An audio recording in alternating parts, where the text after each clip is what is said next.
बोलिए भाई। हाँ, हम पढ़ने जा रहे हैं पीरियोडिक प्रॉपर्टीज।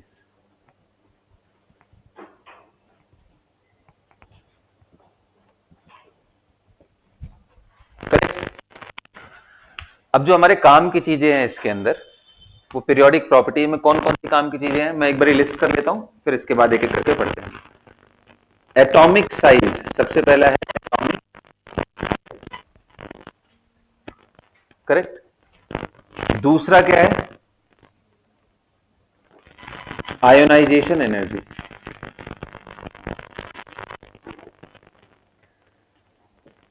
तीसरा क्या है? इलेक्ट्रॉन एफिनिटी, इनका क्या वेरिएशन है। और चौथा क्या है? Electronegativity and electropositivity. और इलेक्ट्रॉन एफिनिटी के साथ एक और टॉपिक पढ़ेंगे जो थोड़ा अलग है, इलेक्ट्रॉन गेन। कोई एनसीईआरटी लेके आया? एनीबॉडी? गेन एंथैल्पी ना, इसमें थोड़ा कुछ डेटा है तो चेक करेंगे हम लोग और देखेंगे क्या वेरिएशन आ रहा है। फिलहाल आ जाओ। लेकिन बेटा पता है, ये सारी प्रॉपर्टीज समझने के लिए हमें दो बहुत इंपॉर्टेंट चीज एटम की प्रॉपर्टी में जानना जरूरी है। वो दोनों कौन से हैं? Z star, sigma. अब ये दोनों का नाम क्या है? इसको बोलते हैं शील्डिंग, शील्डिंग और स्क्रीनिंग इफेक्ट।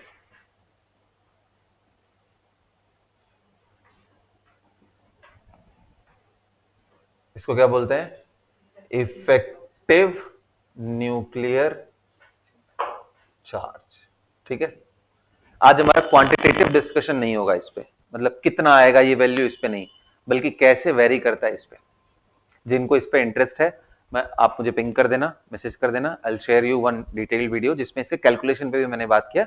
हालांकि वो कैलकुलेशन एक्सेप्टेड नहीं है as per the laws of the chemistry, उसको एक्सेप्ट नहीं है। वो एक स्लेटर नाम के साइंटिस्ट ने इसके बारे में कुछ रूल बुक बनाए थे, तो वो बस एक समझने के लिए कि कैसे वेरी करता है बस। आज लेकिन हम लोग ये जानेंगे कि उसका क्वालिटेटिव एस्पेक्ट क्या है, बस उतना ही। ठीक है, तो भाई पहले मुझे बताइए कि आप इन दोनों टर्मिनोलॉजी से क्या समझते हो? शील्डिंग और स्क्रीनिंग इफेक्ट क्या है? इफेक्टिव न्यूक्लियर चार्ज क्या है? क्या समझते हो इससे? एनीवन? कितने लोगों को मालूम है? हाथ उठाओ, हाथ उठाओ बस। No idea? चलो फिर बेटर है कि स्क्रीनिंग का नहीं ध्यान है। शील्डिंग स्क्रीनिंग पता है? बताओ।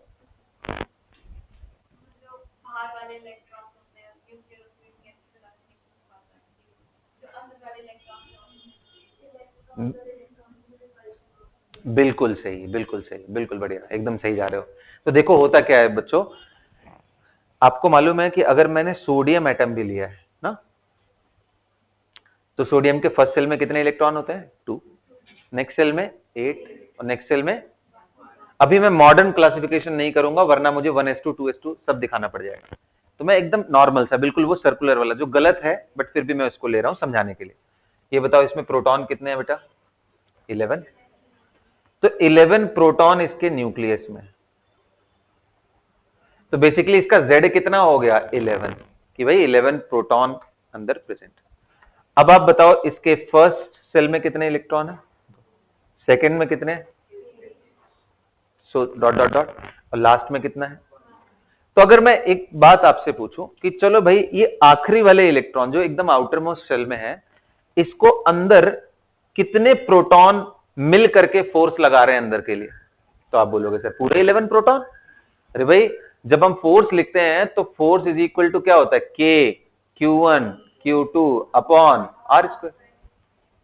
इनके बीच में कितना डिस्टेंस है और इसका चार्ज कितना है, इसका चार्ज कितना है? तो आप देखो यहाँ पे 11 प्रोटॉन का चार्ज है ना इसके पास, और यहाँ पे 1 इलेक्ट्रॉन। और आपको मालूम है इलेक्ट्रॉन प्रोटॉन का चार्ज का जो मैग्नीट्यूड है वो सेम ही होता है, 1.6 इंटू 10 के पावर -19 कूलम। दोनों का चार्ज उतना ही होता है, बस इलेक्ट्रॉन के लिए हम माइनस साइन और इसके लिए प्लस साइन यूज करते हैं। ठीक है ना? तो चलो सर, ये तो इसको अट्रैक्ट कर रहा है कितने प्रोटॉन से? 11 प्रोटॉन से। लेकिन क्या कोई इसको अंदर आने से रोक भी रहा है क्या? तो आंसर है ये सर। कौन से? ये इलेक्ट्रॉन। ये इलेक्ट्रॉन, यही जो इलेक्ट्रॉन इसको रोकते हैं ना अंदर आने से, अंदर वाले फोर्स को, उसी को हम बोलते हैं शील्डिंग और स्क्रीनिंग। ये बचा रहा है, इसके इफेक्ट से इस इलेक्ट्रॉन को, इस बेचारे अबला इलेक्ट्रॉन को बचा रहा है। तो बाहर, लेकिन अब क्वेश्चन ये आएगा कि जो बाहर लगने वाला इफेक्टिव, जो मतलब आउटसाइड की साइड में जो इलेक्ट्रॉन मिलकर के पुश कर रहे हैं, ऐसे देखा जाए तो एक इलेक्ट्रॉन ये हट गया तो बाकी बचे कितने? 10 ही ना बेटा। अरे इसी पे तो आप देख रहे हो, इसको थोड़ी ना, अरे खुद से खुद पे थोड़ी ना फोर्स लगेगा बाबा, अंदर वाले ही करेंगे ना। तो ये 10 मिलकर के कर रहे हैं, लेकिन क्या ये 10 इलेक्ट्रॉन क्या 10 प्रोटॉन की बराबरी कर पाएंगे क्या? तो आंसर है बिल्कुल नहीं, क्योंकि किसी का डिस्टेंस नजदीक है और फिर कई बार कोई यहां आ रहा है और फिर घूमते हुए कभी यहां चला जा रहा है, तो फर्क पड़ रहा है ना, वो तो पूरी तरीके से डिफ्यूज्ड है। इस वजह से हर एक इलेक्ट्रॉन उतना रिपल्शन नहीं क्रिएट कर पाता है जितना प्रोटॉन उसको अट्रैक्ट कर रहा है। थैंकफुली ऐसा है, वरना अगर पावरफुल रिपल्शन भी हो जाए तो ये इलेक्ट्रॉन कब का ये सर्कल छोड़ करके बाहर निकल जाए। तो इसको बांधने के लिए जरूरी है। लेकिन जब इलेक्ट्रॉन और नजदीक न्यूक्लियस के पहुंच जाएगा, एकदम नजदीक पहुंच जाएगा न्यूक्लियस के ना, या फिर ये शेल बहुत बड़ा हो जाए, ऐसे केस में जो अंदर वाले इलेक्ट्रॉन होते हैं उनकी पावर बिल्कुल उतनी ही होती है रिपल्शन की जितना एक सिंगल प्रोटॉन का है। लेकिन जो नजदीक वाले हैं, इस इलेक्ट्रॉन के नजदीक वाले या इसी के शेल में रहने वाले, उनका इतना पावर नहीं होता है। तो बच्चों, बाहर जो लगने वाला फोर्स है उसको रिपल्सिव फोर्स है, उसको मैं सिग्मा बोल रहा हूं, अंदर वाले को क्या बोल रहा हूं? जेड। नेट में इस इलेक्ट्रॉन पे क्या हो रहा होगा? तो अनडाउटेबली सर अंदर की तरफ ही अट्रैक्शन हो रहा होगा। कितना आएगा? तो सिंपल, आप जानते हो, बाहर की तरफ सिग्मा, अंदर की तरफ जेड, तो जेड माइनस सिग्मा। यही जो Z minus sigma nuclear charge, effective nuclear charge is the charge experienced by, effective nuclear charge is the charge experienced by an electron. Charge experienced by, ये नहीं कि nuclear charge तो 11 proton के बराबर है।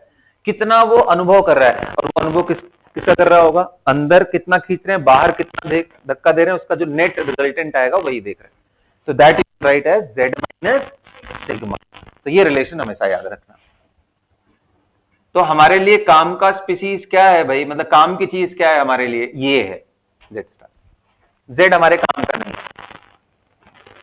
अगर जेड मालूम तो सिग्मा भी बताओ ताकि हम स्टार निकाल पाएंगे। ठीक है, तो अब आप सिर्फ प्रोटॉन नहीं देखोगे न्यूक्लियस में, आप देखोगे उस प्रोटॉन के साथ जो सिग्मा निकल के आ रहा है, जो बाहर की तरफ धक्का लग रहा है वो सिग्मा को आप लिखोगे ना, सिग्मा क्या है? एक तरह का outside repulsive force caused by inner electron.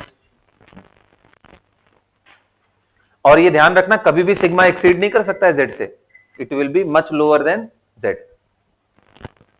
Sigma will be lower than that of Z. Electron proton बराबर भी हो जाए तो भी ऐसा। ठीक है बेटा, यहां तक क्लियर है? अच्छा, कुछ छोटे छोटे क्वेश्चन पूछता हूं, अब फटाफट आप आंसर कर दो ना, बहुत आसान है। ये बताओ, अंदर वाले इलेक्ट्रॉन पे जो सिग्मा लग रहा होगा और जो बाहर वाले पे लग रहा है सिग्मा, कौन ज्यादा होगा? अंदर वाले इलेक्ट्रॉन पे सिग्मा ज्यादा होगा या बाहर वाले पे ज्यादा होगा? मतलब मैं बोलूं कि इस वाले इलेक्ट्रॉन पे जितना रिपल्शन लग रहा है, अगर मैं उसको सिग्मा 1 बोल दूं और इस पे लगने वाले को सिग्मा 2, तो इन दोनों में कौन बड़ा छोटा है ये बताओ? सिग्मा 1 बड़ा होगा। कम ऑन यार, इसको ये पूरे 10 के 10 मिल करके धक्का दे रहे हैं बाहर की तरफ, और इसको ये धक्का थोड़ी ना दे रहा है, ये तो उल्टा कभी अंदर, और अगर घूम के यहां पहुंच गया तो यहां से बाहर। तो इसलिए बाहर वालों का कोई कंट्रीब्यूशन नहीं होता है। ये मैंने आपको रूल बताया हुआ है कि आउटसाइड वाले इलेक्ट्रॉन का अंदर वाले इलेक्ट्रॉन पे कोई सिग्मा नहीं आता है, क्योंकि वो उल्टा कभी कभी अंदर ही धकेलते हैं उसको और कभी कभी बाहर, तो नेट रिजल्टेंट उनका 0 हम समझते हैं। समझ में आया? तो इसको कितने लोग मिलकर के धक्का दे रहे होंगे? तो इसके सेल में 7 बच गए और 2 9, और इसके सेल वालों का तो और कम होता है, मैंने बताया था अपने सेल में रिपल्शन उतना इफेक्टिव नहीं होता है, अंदर वाले जितने नजदीक हो जाएंगे न्यूक्लियस के उतना पावरफुल हो जाएगा। तो नेचुरली बेटा सिग्मा 1 से बड़ा सिग्मा 2 होगा, जितने ज्यादा इलेक्ट्रॉन मिल करके। ऐसे ही अगर मैं आपसे पूछूं कि अगर ये इसकी नंबरिंग और चेंज कर देते हैं ना, इसको सिग्मा 1 बोल लेते हैं, इसको 2 और इसको 3 बोल लेते हैं, तो 1 पे कितने लोग मिलकर के धक्का दे रहे हैं, तो बोलोगे ये बाहर वाले हैं, बाहर वाले तो उल्टा अंदर की तरफ धक्का दे रहे हैं, और कभी अगर इधर घूम के आ गए तो बाहर की तरफ भी देने लग जा रहे हैं, तो मतलब ये कंफ्यूज्ड ऑडियंस है, तो इनका हम कोई कंट्रीब्यूशन नहीं मानेंगे। तो अंदर वाले पे सिर्फ धक्का इसके अंदर रहने वाला इलेक्ट्रॉन ही देगा उसको एट सर्टेन।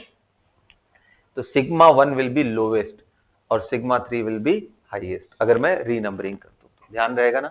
इससे क्या समझ में आता है, किस पे न्यूक्लियस का प्रभाव ज्यादा होने वाला है, इनर वाले पे। नेचुरल सी बात है, बोलो ना। इससे पता है बहुत सारे आंसर निकल के आ जाते हैं, अगर इतना छोटा सा पॉइंट आपको समझ में आ गया ना, तो आपको बहुत। ये बताओ इलेक्ट्रॉन निकालना हो, किस इलेक्ट्रॉन को निकालना इजी होगा, बाहर वाले का या अंदर वाले का? आउटर वाले के। इस पे फोर्स अंदर की तरफ कम है, तो इसको आराम से निकाल सकते हो, इसलिए आयोनाइज करते समय सबसे बाहर वाला निकालते हैं। अंडरस्टूड ना। और एक इलेक्ट्रॉन निकालने के बाद दूसरा इलेक्ट्रॉन निकालने में एनर्जी और ज्यादा लगेगी या कम लगेगी? और ज्यादा लगेगी, क्योंकि जैसे ही आपने इसको निकाल दिया, इस पे पूरे 11 प्रोटॉन मिलकर के इस पे पूरा फोर्स लगा रहे हैं, और सिग्मा तो इसका और कम हो गया बाहर वालों से। इसलिए आपने देखा होगा आयोनाइजेशन एनर्जी की वैल्यू, आयोनाइजेशन एनर्जी की वैल्यू ज्यादा होती जाती है। सक्सेसिव कहने का मतलब पहले इलेक्ट्रॉन को निकालने से ज्यादा डिफिकल्ट दूसरे को होता है, और उससे भी ज्यादा तीसरे को होता है, और उससे भी ज्यादा चौथे को होता है, एंड सो ऑन।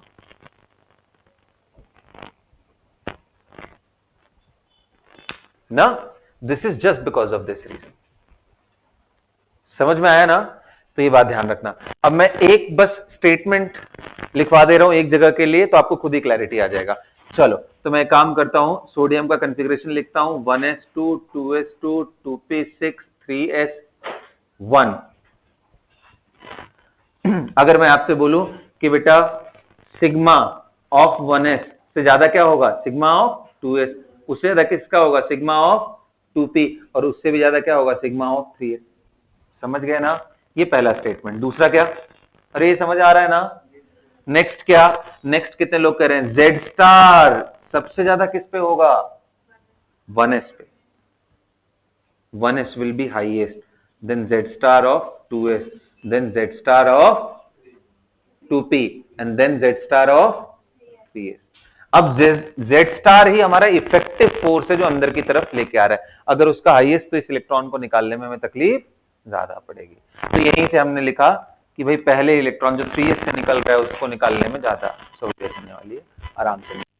ठीक है, यहां तक क्लियर है? तो इसको तो एक पॉइंट तो ये ध्यान रखना है। दूसरा और क्या, तब कहोगे सर हम जो ग्रुपिंग किए हैं, चलो एक आइटम में आप बात करोगे तो थोड़ा इजी भी है समझने में, लेकिन जो हम ग्रुप कर रहे हैं, एक ही ग्रुप के मेंबर को अगर हम देखने की कोशिश कर रहे हैं, उनमें हम कैसे समझे, तो मिटा दूं मैं?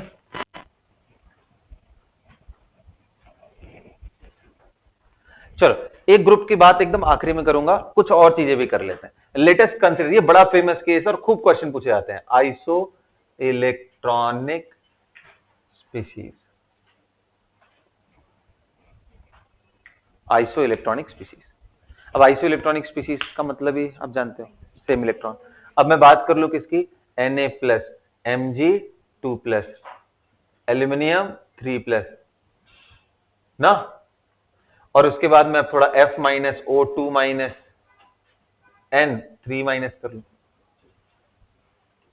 या नाइट्रोजन 3- को हटा ही दो, ये तो ऐसे इलेक्ट्रॉन को बाहर फेंक देता है। इतनों कोई ध्यान रखना। अब मैं आपसे पूछूं, can you arrange their sigma, arrange their sigma value, arrange their Z star value, arrange ionization energy value, arrange their sigma, arrange their, जल्दी करो, arrange their sigma, arrange their. अच्छा, मैं बोल रहा हूं सिग्मा तो मतलब बाय डिफॉल्ट कौन से इलेक्ट्रॉन के लिए, आउटर मोस्ट। हाँ जी, जब कुछ नहीं बोला तो बाय डिफॉल्ट अंडरस्टूड है आउटर मोस्ट के लिए।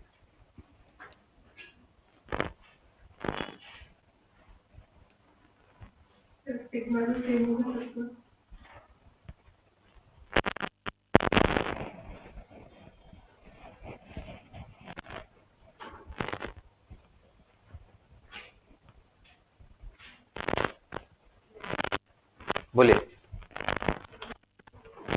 क्या इलेक्ट्रॉन, क्या बेटा इलेक्ट्रॉन सोडियम प्लस में कितने हैं, जल्दी बोलो, mg में, इधर इधर इधर। तो भाई जब इलेक्ट्रॉन सभी का सेम हो गया तो कॉन्फ़िगरेशन भी सबका सेम हो जाएगा, 1s2 2s2 2p6। और जब देखोगे तो सब एक ही जैसा चीज रहेगा, तो कितना सभी का सिग्मा सेम हो जाएगा बाबा।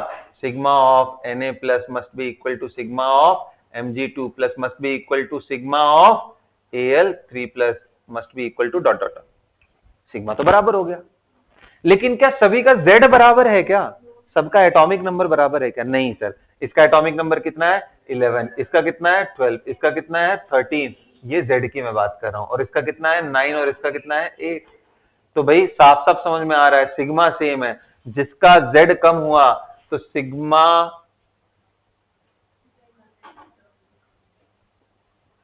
यही होता है Z स्टार। Z बढ़ रहा है ये तो फिक्स है, तो जिसका Z ज्यादा उसका सिग्मा भी ज्यादा, सॉरी जिसका Z ज्यादा उसका Z स्टार भी ज्यादा। तो Z स्टार की वैल्यू क्या आ जाएगी भाई, Z स्टार की सबसे कम किसकी होगी, ऑक्सीजन। इससे ज्यादा किसका होगा, F माइनस। इससे ज्यादा, इससे ज्यादा, इससे ज्यादा बेटा ये याद रहेगा ना, ये बड़ा फेमस केस है, मैं बता रहा हूं बहुत क्वेश्चन पूछे जाते हैं। Z स्टार का ऑर्डर ये है, अगर Z स्टार का ऑर्डर है तो आयनेशन एनर्जी भी इसी ऑर्डर का होगा। भाई उसके न्यूक्लियस से फोर्स स्ट्रांग लग रहा है, उसके इलेक्ट्रॉन को निकालने में एनर्जी भी ज्यादा लगेगी।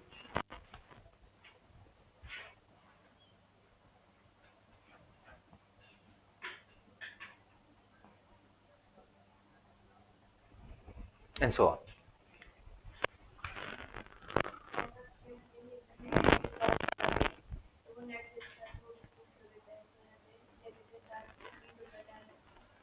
बात तो सही तुम बोल रहे हो, बट हमें जब क्लियर क्लियर मालूम चल रहा है तो हम क्यों इधर उधर की दिमाग लगाएं।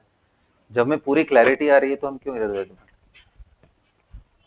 ठीक है, यहां तक क्लियर हो गया। ये किसकी बात हो गई बेटा, आइसो इलेक्ट्रॉनिक स्पीशीज की बात। ठीक है, क्लियर है। मैं आपसे पता यहां एक और क्वेश्चन पूछ सकता था कि बताओ आपको क्या लगता है एटॉमिक साइज के बारे में, आप क्या सोचते हो, मतलब साइज के बारे में, atomic size, order of size बताओ। तो नेचुरल सी बात है भाई, जब सबके इलेक्ट्रॉन सेम है तो साइज सेम होना चाहिए, लेकिन सभी के आउटर इलेक्ट्रॉन पे एक जैसा फोर्स तो नहीं लग रहा है, जिसमें ज्यादा लग रहा होगा उसको अंदर खींचेगा। तो सबसे छोटा साइज किसका होगा, बिल्कुल जिसका Z स्टार सबसे छोटा होगा एल्यूमिनियम, और सबसे बड़ा होगा, तो साइज भी आप लिख सकते हो, सबसे छोटा होगा एल्यूमिनियम। अब बिल्कुल उल्टा होगा। और आयोनाइजेशन एनर्जी को आप लिख सकते हो कि आयोनाइजेशन एनर्जी बिल्कुल प्रोपोर्शनल होगा। और ये देखो सारे रूल बनते हैं एक करके, तो एल्यूमिनियम 3 प्लस, इससे ज्यादा, इससे ज्यादा, और इससे ज्यादा सही। आइसो इलेक्ट्रॉनिक में ये क्वेश्चन बड़े फेमस है, इसलिए मैं बोल रहा हूँ सेट कर लोगे तो हर 3-4 क्वेश्चन में तुम्हें 2 क्वेश्चन इसी टाइप के मिलने वाले हैं, आइसो इलेक्ट्रॉनिक पकड़ कर ना, क्योंकि इसमें कोई डेटा देखना नहीं है, इसमें लॉजिक लगाना है, और लॉजिकल क्वेश्चन ज्यादा आते हैं एग्जाम में। अंडरस्टूड। चलिए भाई, तब आपको आइडिया हो गया, केस में लेके चलूंगा and we talk about this. Can you tell me iodine, iodine minus and iodine plus, ये तीनों में आप मुझे Z स्टार का ऑर्डर बताओ सबसे पहला, दूसरा क्योंकि यही काम की चीज है ना, दूसरा आयनाइजेशन एनर्जी, और तीसरा साइज। ये तीनों बताओ जल्दी करो, I minus and I plus.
Noted?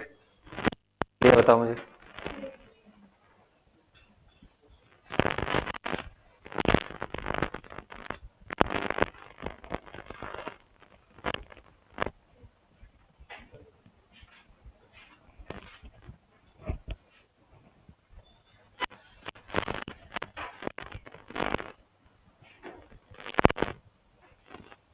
हाँ जी, क्या है? हो गया होगा यार। इस बार ही क्या हो गया पता है? जेड फिक्स हो गया। अरे आयोडीन पे प्लस डालो चाहे माइनस डालो, क्या प्रोटॉन सेम रहता है? हाँ सर, प्लस माइनस का मतलब इलेक्ट्रॉन इधर उधर हो रहे हैं। तो इसका मतलब इसके केस में हमारे पास Z की वैल्यू कांस्टेंट हो गई। तो इस बारी लेकिन इलेक्ट्रॉन बढ़ रहा है तो सिग्मा चेंज हो रहा है। तो बताओ सिग्मा सबसे कम किसका होगा? I प्लस का। और इससे ज्यादा I का। और इससे ज्यादा, क्योंकि जितने इलेक्ट्रॉन ज्यादा आउटर मोस्ट के लिए ना, तो यानी Z स्टार का ऑर्डर क्या हो जाएगा? सबसे ज्यादा किसका होगा? हाँ जी, I माइनस का सबसे कम, इससे ज्यादा I और इससे ज्यादा I प्लस का। तो अब तो इजी हो गया यार। आयनाइजेशन एनर्जी का ऑर्डर क्या हो जाएगा? I माइनस से ज्यादा आयोडीन एंड उससे ज्यादा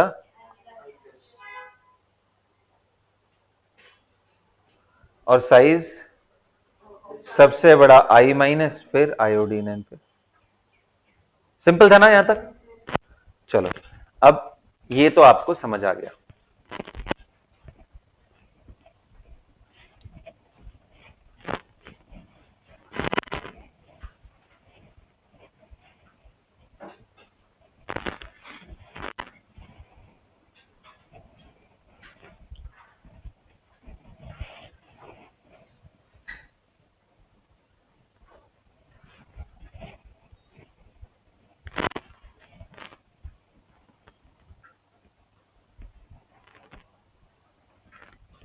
ठीक है, नेक्स्ट आ जाओ, टारगेट करते हैं। अब पीरियोडिक ट्रेंड टारगेट करते हैं, है ना? पीरियोडिक ट्रेंड, और उसमें भी पहला पार्ट में कौन सा पढ़ाऊंगा? Atomic size.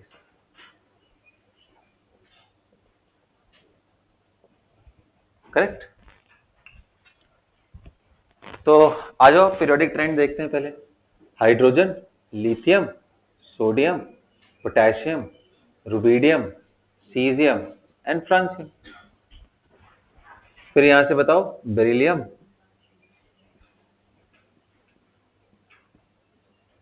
फिर यहां से बताओ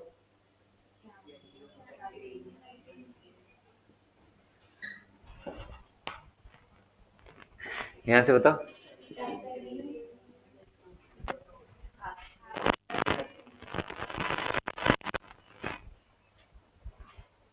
बताओ।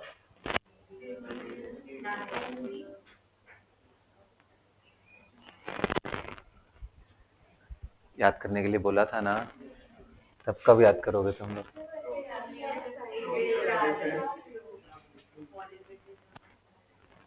यहाँ वाला डिस्कवर्ड है, डिस्कवर्ड, कोई बात नहीं, यहाँ भी चलेगा।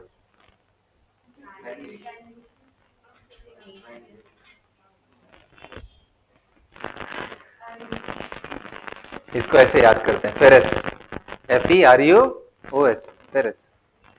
फिर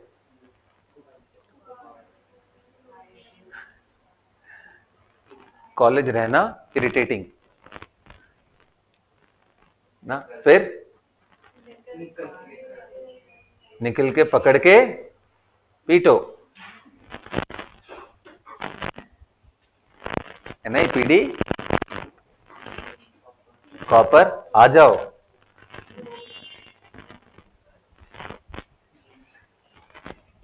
ये तो सबसे आसान है यार, ये तो ऐसे ही।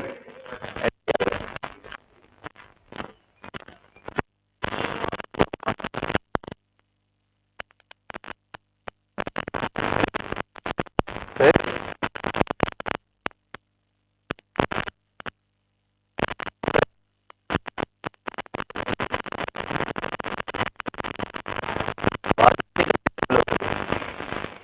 हम्म,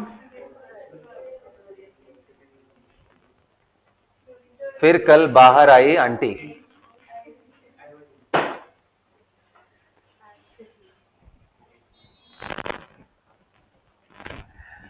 हे नानी आराम कर, जिंदा रहेगी ना। तो helium, neon, argon, krypton, xenon and radon. And interesting चीज यहां पे है, जो छुपे रुस्तम की तरह बैठा हुआ है, एक्टिनियम एंड लैंथेनम के बाद ये दो सीरीज हैं, लैंथेनोइड्स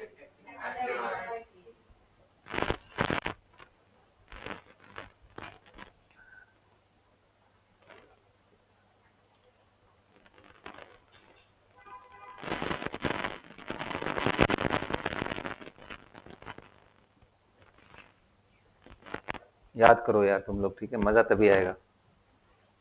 बोलो, ल्यूटेशियम, फिर थोरियम, यही है ना? बोलो बाबा, नेक्स्ट बताओ।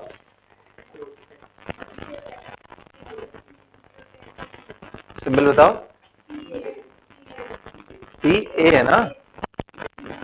थोड़ा पापड़ यूरेनियम है, यूरेनियम है ना? थोड़ा पापड़ यूं नापो, उसकी बात क्या है? यूरेनियम है, बोलो। फिर पीयू एएमसीएम, एंड्रीसियम होगा ना? हाँ जी, ये लास्ट में लॉरेंसियम, LuLr। हाँ जी बच्चों, तो अब ये ऐसा क्या कर देता है जो इसको इतना तवज्जो दे रहा है? तो ये सारा ब्लंडर ना यही करता है पीरियोडिक टेबल, सारा ब्लंडर ये करता है। क्या करता है वो समझाते हैं, ठीक है? तो सबसे पहले मैं आपको सेट कराता हूं जेड स्टार का ट्रेंड, अच्छे से दिमाग में बिठाओगे आप लोग ना, इफेक्टिव, क्योंकि वही काम का है हमारे जेड स्टार। ये बताओ बेटा, जब आप फर्स्ट सेल से सेकंड सेल में जा रहे हो, सेकंड से थर्ड में जा रहे हो, थर्ड से फोर्थ में जा रहे हो, फोर्थ से फिफ्थ, एक ही ग्रुप के अंदर, तो एटॉमिक नंबर बढ़ रहा है, न्यूक्लियस में प्रोटॉन भी बढ़ रहे हैं और साथ में इलेक्ट्रॉन भी बढ़ रहे हैं, बोलो ना।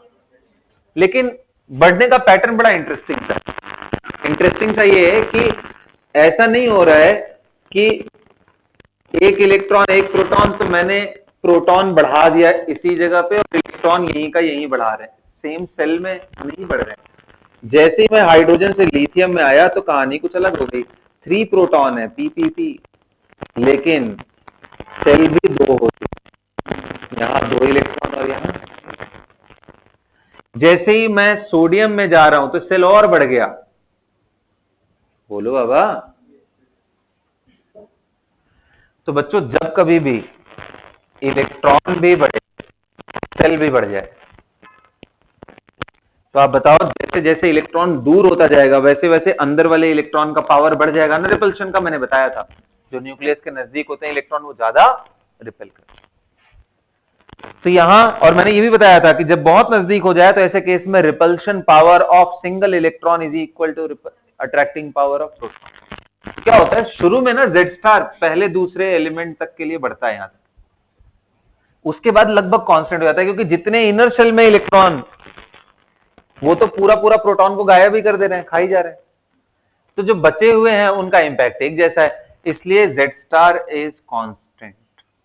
इफेक्टिव न्यूक्लियर चार्ज लगभग कांस्टेंट रहता है, हमेशा नहीं, लगभग कांस्टेंट। इंटरेस्टिंग चीज, जब आप ऐसे जाते हो बेटा, ऐसे जब बढ़ते लेफ्ट टू राइट जब आप जाते हो,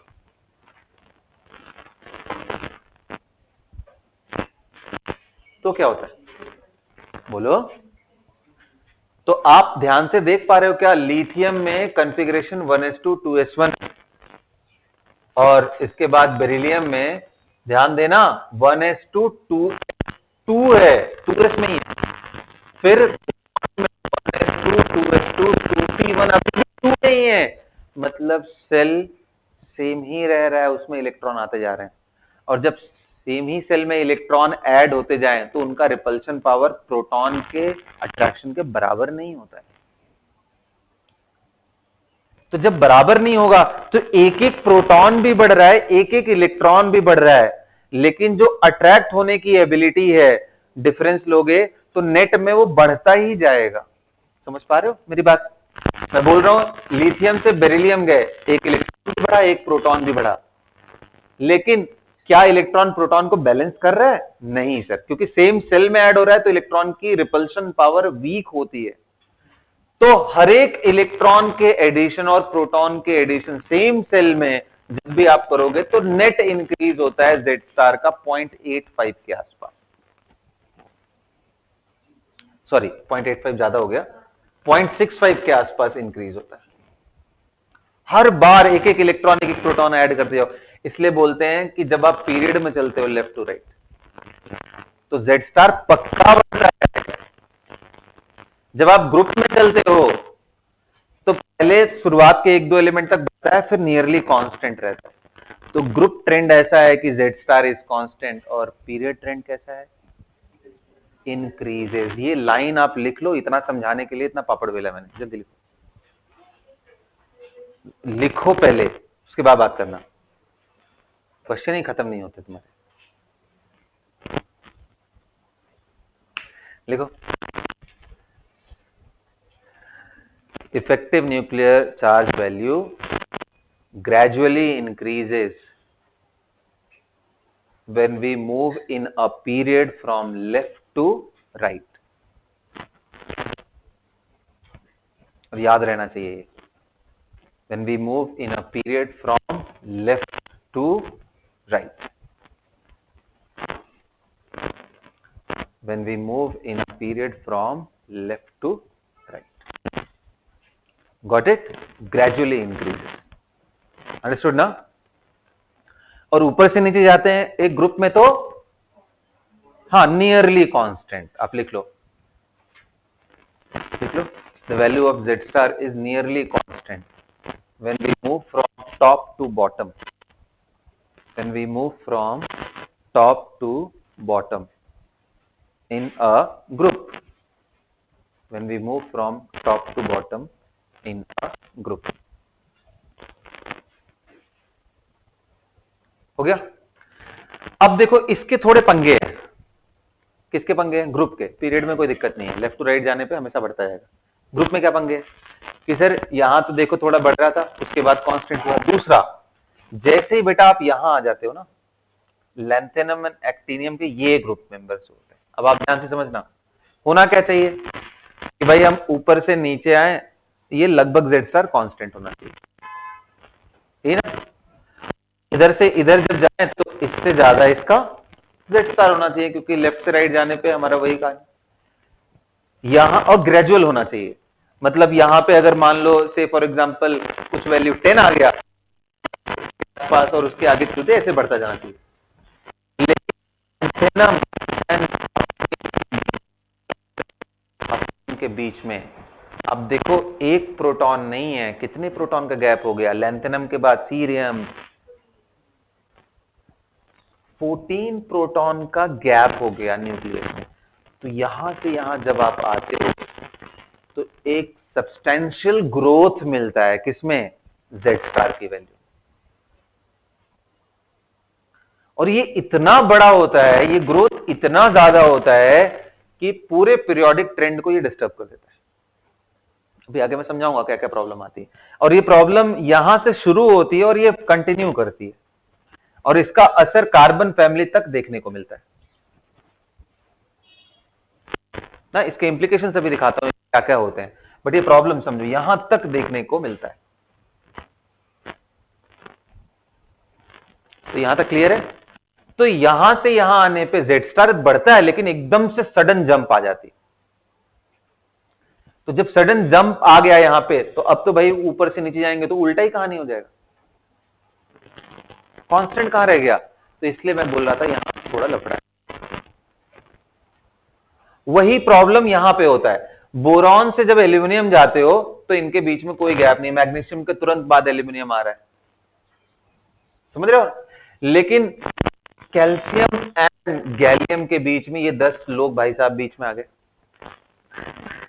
और ये 10-10 आने की वजह से यहां पे भी वो प्रॉब्लम देखने को मिलेगी। तो इसलिए एग्जामिनेशन में lanthanoid contraction, actinoid contraction and gallium boron वाले ग्रुप में ही क्वेश्चन सबसे ज्यादा बनता है, क्योंकि यहां इरेगुलरिटीज बहुत है।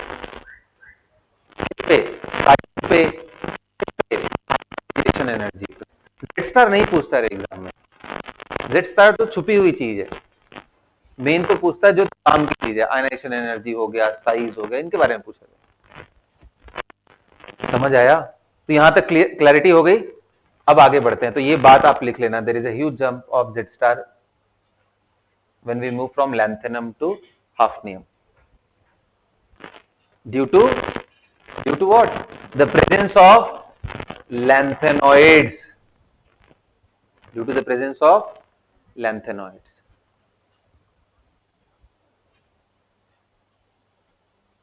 Due to the presence of lanthanoids. यहां तक लिख लिया? चलो आगे बढ़ते हैं, ध्यान से सुनो।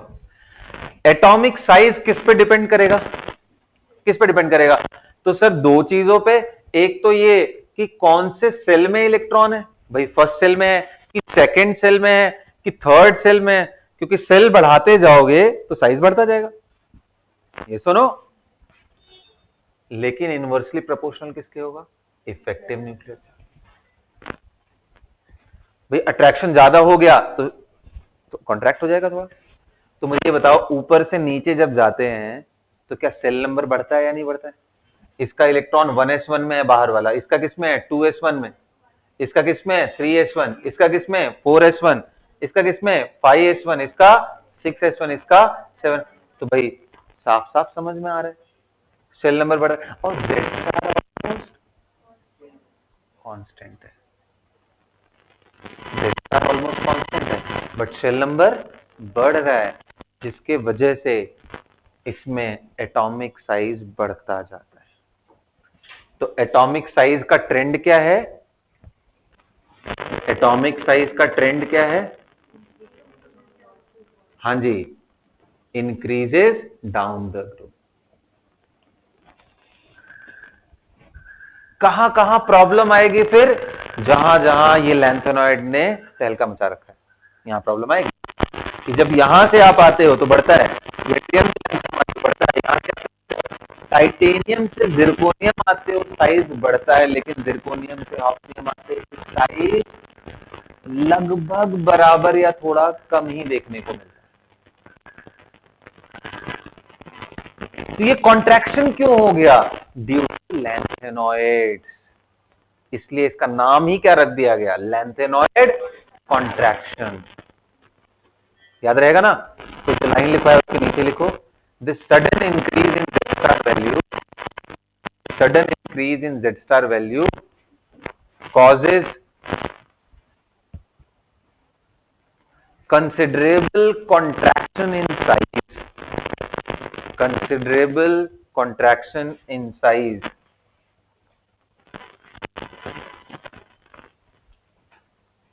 for the element। कौन सा एलिमेंट भाई? कौन से पीरियड है ये? 6th पीरियड है ना? for the elements in 6th period after third group। देखो थर्ड ग्रुप के बाद ही ये प्रॉब्लम आ रही है ना, group number 1 2 3 4th period onward आ रही है।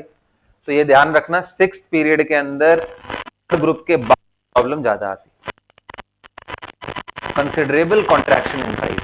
तो कई बार कॉन्ट्रैक्शन इतना ज्यादा हो जाता है कि ऊपर वालों से भी साइज छोटा हो जाता है, और कई बार कॉन्ट्रैक्शन होता है वो उतना ज्यादा मामूली नहीं होता, तो साइज बराबर थोड़े बहुत इंक्रीज ज्यादा होना चाहिए, क्योंकि सेल बढ़ गया।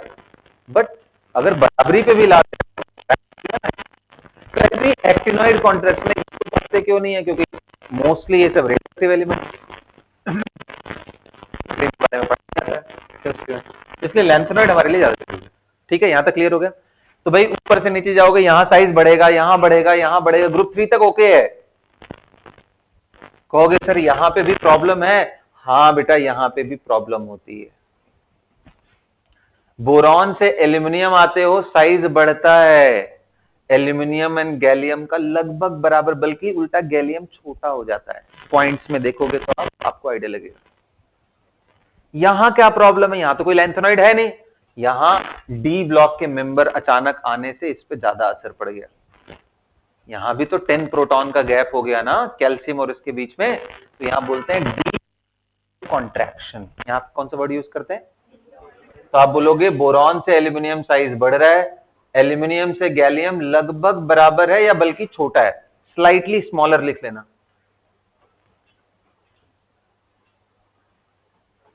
स्लाइटली स्मॉलर देन एल्यूमिनियम, और फिर उसके नीचे बढ़ता है, कोई दिक्कत नहीं, उसके नीचे बढ़ता है। अब यहां पे क्यों बढ़ रहा है? तो बाबा वही मैंने बोला यार, कॉन्ट्रैक्शन का सबसे ज्यादा असर यहां देखने को मिलेगा। जैसे जैसे दूर होते चले जाओगे, बीच में और इलेक्ट्रॉन आते जाएंगे तो वो थोड़ा कंपनसेट करते जाते हैं, तो यहां तक कोई परेशानी नहीं आती। साइज में प्रॉब्लम यहां थोड़ी देखने को मिलेगी, और बोरॉन एल्यूमिनियम गैलियम वाले जगह पे देखने को नीचे नहीं मिलेगी। नीचे देखोगे आप ज्यादा है, थोड़ा ही ज्यादा है बट है, तो क्लियर है। और इसके बाद कहीं कोई प्रॉब्लम नहीं आती, फिर साइजेज एज इट इज है। हाँ, वो देखने को आपको मिलेगा कि जितना इंक्रीज बोरॉन से एल्यूमिनियम, जितना इंक्रीज कार्बन से सिलिकॉन है, उतना सिलिकॉन से जर्मेनियम में उतना ज्यादा नहीं होगा। आप चेक करोगे तो साइजेस आपको दिखेंगे। समझ में आ रहा है ना? उतना ज्यादा यहां और यहां के बीच में भी इंक्रीज नहीं देखने को मिलेगा। बट एक जनरल ट्रेंड हमारे दिमाग में, leaving aside few exceptions of boron family and these things, size ऊपर से नीचे जाने पे बढ़ता है। इसलिए अगर कभी स्टेटमेंट आ जाए टॉप टू बॉटम जाने पे साइजेस बढ़ते हैं, तो आंसर हाँ बढ़ते हैं। क्या एक्सेप्शन नहीं है? है, कुछ कुछ जगह पे है। और वो क्यों है? एक तो मैंने बताया आपको लैंथेनॉइड कॉन्ट्रैक्शन, दूसरा कौन सा बताया बेटा? समझ में आया? यहां तक क्लियर है? तो ये साइज का मैंने पूरा कहानी आपका खत्म कर दिया एटॉमिक साइज का, ठीक है। अब बताओ लेफ्ट टू राइट जाओगे तो साइजेस क्या होंगे? लेफ्ट टू राइट जाओगे तो साइजेस क्या होंगे? कम होते जाएंगे, क्योंकि Z स्टार बढ़ रहा है, तो ये बात लिख लो। When we move from left to right in a period, atomic size decreases, atomic size decreases.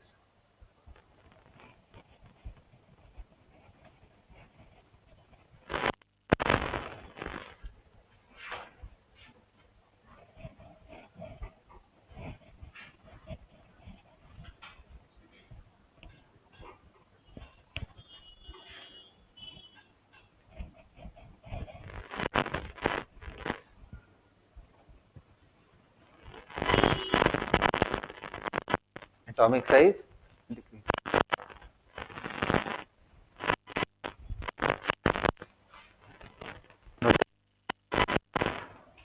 बोलो, ठीक है, डिक्रीजेस। लेकिन पता है आप क्या देखोगे, यहां से यहां बढ़, डिक्रीज कर रहा है, कर रहा है, कर रहा है, अचानक से नियॉन का साइज देखोगे तो पता चला काफी ज्यादा बढ़ गया, होना चाहिए सबसे छोटा। तो प्रॉब्लम यहां पे क्या है? तो प्रॉब्लम ये है, थ्योरेटिकली ये भी घटेगा, लेकिन जो साइज में रिपोर्टेड है वो एक्सपेरिमेंटल वैल्यूज हैं। कौन सी वैल्यूज हैं? और एक्सपेरिमेंटल वैल्यूज निकालते कैसे हैं? तो जैसे मान लो कार्बन कार्बन ने बॉन्ड बनाया है, एक्सरे भेजते हैं, यहां से डिफ्रैक्शन होता है, फिर ब्रैग्स इक्वेशन का यूज करके हम ये डिस्टेंस निकाल लेते हैं और उसका हाफ कर लेते हैं, तो हमें कार्बन साइज रफली मिल। नियॉन दूसरे नियॉन से बॉन्ड बनाता है? नहीं सर, वो तो दूर रहता है। तो दूर रहेगा तो जब एक्सरे डिफ्रैक्शन कराओगे तो नेचुरली वो वैल्यू ज्यादा आएगी। इस वजह से इसका एटॉमिक साइज बुक में रिपोर्टेड ज्यादा है। तो ऐसे साइज जिसमें बॉन्ड ना बने, उस साइज को बोलते हैं वॉन डेर वाल रेडियस। क्या बोलते हैं? तो आप ये बात भी लिख लोगे, noble gases have larger atomic size due to practically we can only calculate their van der Waal radius. Due to practically we can only calculate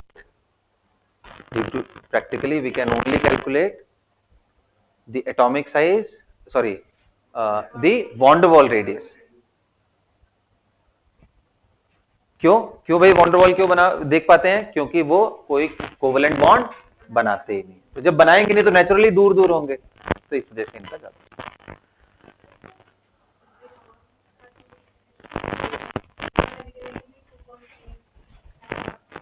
चले आगे बढ़ते हैं हम लोग।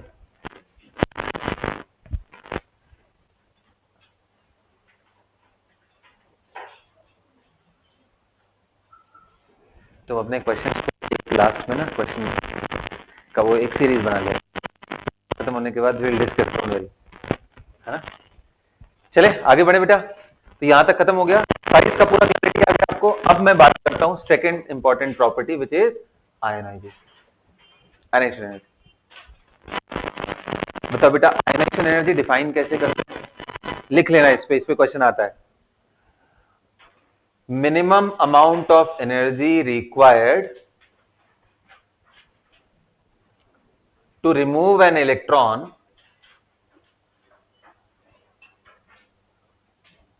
Minimum energy required to remove an electron, ध्यान से सुनो इसके आगे वाला part, for an isolated from an isolated gaseous atom. मतलब कहने का ये है बेटा कि सोडियम गैस से सोडियम प्लस बनाने में जितनी एनर्जी लगेगी वो आयोनाइजेशन एनर्जी है, ना कि सोडियम सॉलिड से सोडियम गैस बनाने में, सोडियम आयन बनाने में। ये आयोनाइजेशन एनर्जी नहीं है, ये आयोनाइजेशन एनर्जी है। दैट इज करके लिख लेना, ये गैस है, जी का मतलब गैस, ये सॉलिड है, ये gas. This is not ionization energy, this is ionisation.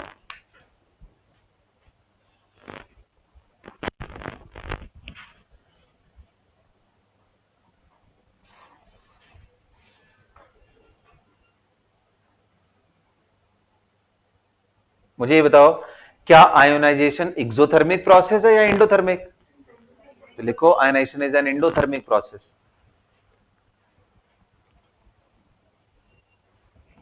Ionisation is an endothermic process. समझ गए बात? अगला चीज आता है बहुत इंपॉर्टेंट,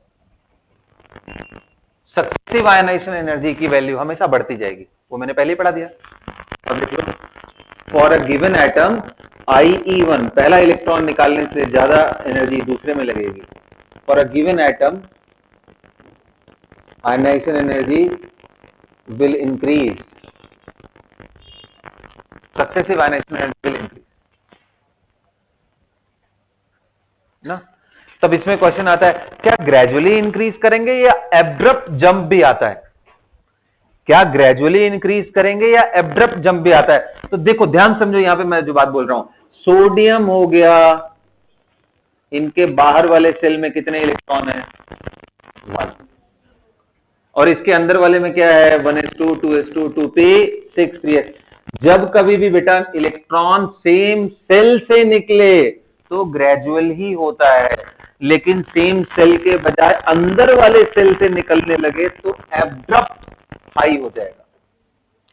कहने का मतलब कि सोडियम का पहला इलेक्ट्रॉन रिलेटिवली इजीली निकल जाएगा, लेकिन दूसरा निकालने जाओगे भाई साहब तो पसीने छूट जाएंगे। P6 अंदर वाले सेल में आ गया, ये 3 ये 2 में आ गया, तो इस इलेक्ट्रॉन को निकालने में बहुत ज्यादा एनर्जी लगती है। कितना? इसके मुकाबले 5 से 10 गुना तक डिफरेंस आता है।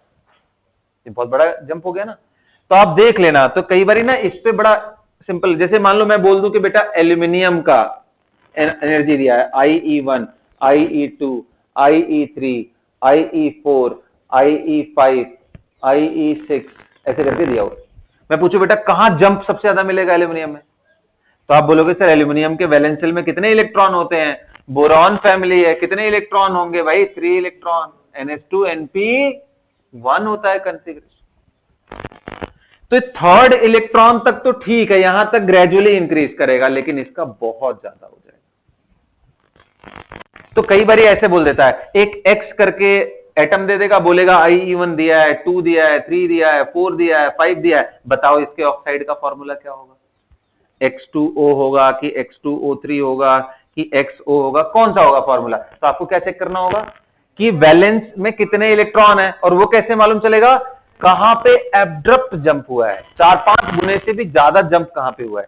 जहां उतना बड़ा जंप दिख रहा होगा बस वहीं रुक जाना, यानी उस जंप के पहले तक के इलेक्ट्रॉन इनर सेल में थे और वैलेंस मतलब आउटर सेल में थे और वो वैलेंस सेल में। समझ में आया? हाँ, तो ये बात ध्यान रखना, इस पे खूब क्वेश्चन फ्रेम होता है, राइट।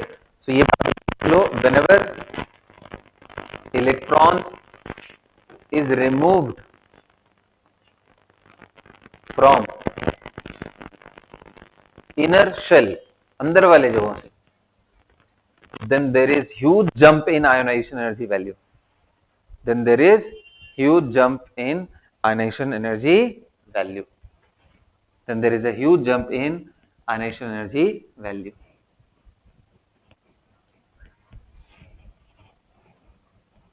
याद रहेगा बेटा सबको? तो अब अगर पूछा जाए फैक्टर्स अफेक्टिंग आयनाइजेशन एनर्जी क्या क्या है, तो आयनाइजेशन एनर्जी ऑफ कोर्स बेटा, अगर बताओ साइज ज्यादा है तो आयनाइजेशन एनर्जी कम हो जाएगा, क्योंकि आप जितना बड़ा साइज होगा उतना दूर होगा न्यूक्लियस से, इस पे फोर्स कम लगेगा, क्योंकि force inversely proportional to R square होता है ना, तो इसको निकालना इजी हो जाएगा। तो ये इनवर्सली प्रोपोर्शनल है। फिर डायरेक्टली प्रोपोर्शनल जेड स्टार के हो, जितना ज्यादा स्ट्रॉन्ग अट्रैक्शन लग रहा हो। तीसरा बेटा इन मतलब directly proportional to stable configurations, जैसे P3 अगर आपको मिल जाए, D5 मिल जाए, P6 मिल जाए, D10 मिल जाए, ऐसे कॉन्फ़िगरेशन से इलेक्ट्रॉन को निकालने में तकलीफ ज्यादा होगी।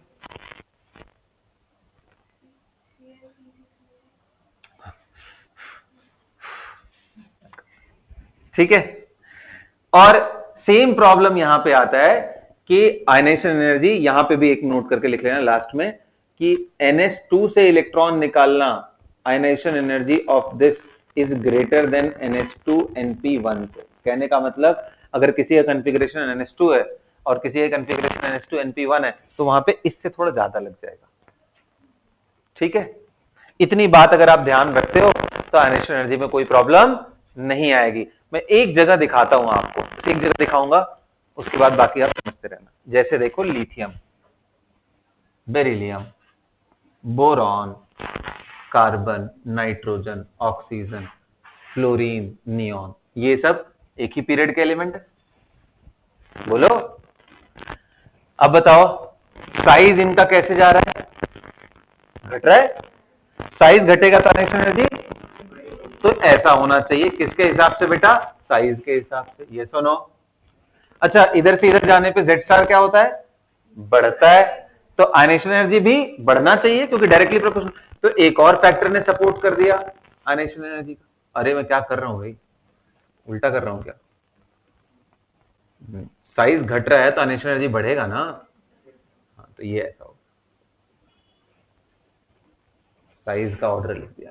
चलो ठीक, तो दो फैक्टर ऐसे सपोर्ट कर रहे हैं।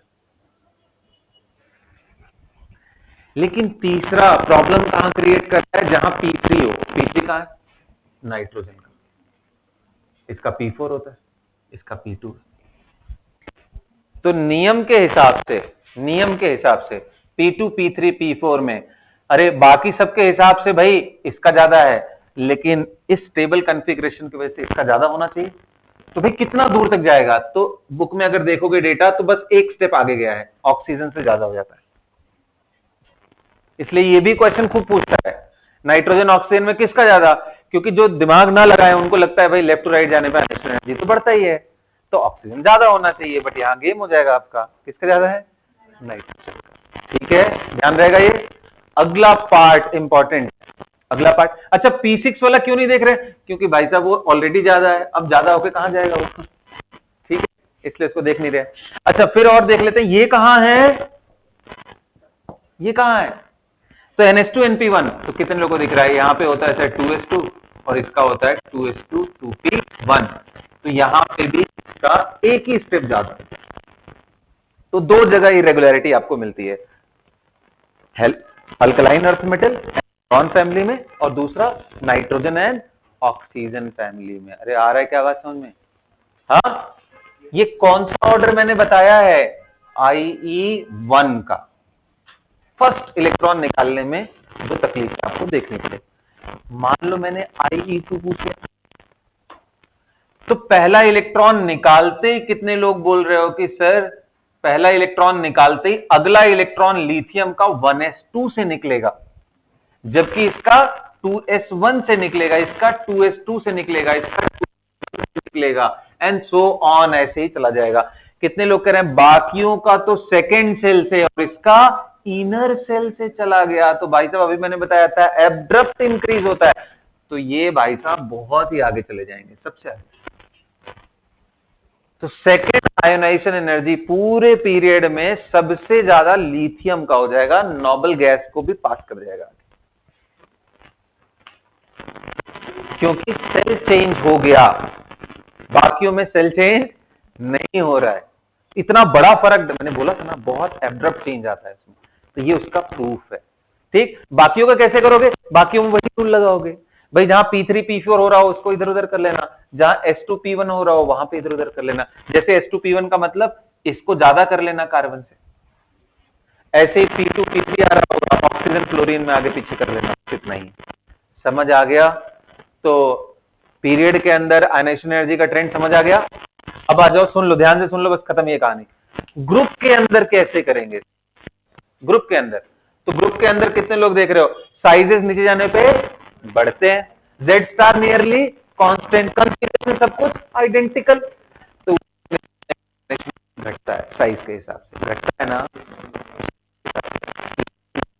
प्रॉब्लम यहां पे, यहां देखोगे ऊपर से नीचे तो बढ़ जाएगा, लेंथ हाफनियम से ज्यादा रदरफोर्डियम का होता है आयनाइजेशन एनर्जी। समझ में आया प्रॉब्लम क्यों आ रही है, लैंथेनॉइड कॉन्ट्रैक्शन की वजह से साइजेस ही घट गए थे। और कहां प्रॉब्लम आएगी, यहां भी प्रॉब्लम आती है। बोरॉन से एल्यूमिनियम का आयनाइजेशन एनर्जी कम होता है, लेकिन एल्यूमिनियम से गैलियम का ज्यादा। तो ये मैं आयनाइजेशन एनर्जी लिख दे रहा हूं। बोरॉन सोचते हम ऐसा है कि बोरॉन से ज्यादा, तो देखो boron, aluminium, gallium, indium, thallium, ऐसा सोचते हैं ना, सोचते यही होगा आयनाइजेशन एनर्जी, यही ना बेटा, घटना चाहिए। लेकिन रियलिटी में पता है बोरॉन के बाद सीधा थैलियम आ जाता है, फिर कौन आ जाता है, गैलियम, उसके बाद कौन आता है, एल्यूमिनियम, और उसके नीचे कौन आता है, इंडियम।